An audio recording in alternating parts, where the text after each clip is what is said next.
अस्सलामुअलैकुम नाजरीन, मैं हूं बरीरा बट और आप देख रहे हैं BN TV। भारत का जहेज़ कल्चर एक ऐसा कल्चर है जो कि इंसानियत के मुंह पर एक तमाचा है। ऐसे सैकड़ों वाक़यात जो जहेज़ की वजह से जन्म लेते हैं और ऐसी बेशतर शादियां जिनकी टूटने का बुनियादी सबब जहेज़ होता है, उस हवाले से भारत से उठने वाली आवाज़ों को दबा दिया जाता है। आइए आपको भारत का वो चेहरा दिखाते हैं जो ख़वातीन के जुल्म से सियाह है।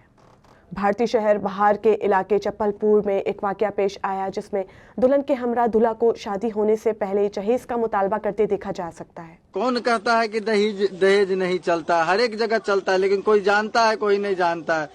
हमको नहीं मिला तो आप लोग जान गए, अगर मिल जाता तो नहीं जानते, बस यही बात है। मेरा जो डिमांड है वो पूरा होगा तभी शादी होगा, नहीं तो हम लोग बारात लेकर वापस घर चले जाएंगे।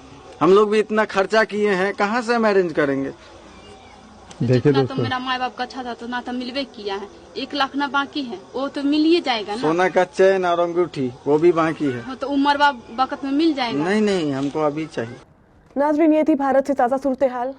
इस हवाले से मज़ीद अपडेट्स के लिए देखते रहिए BN TV।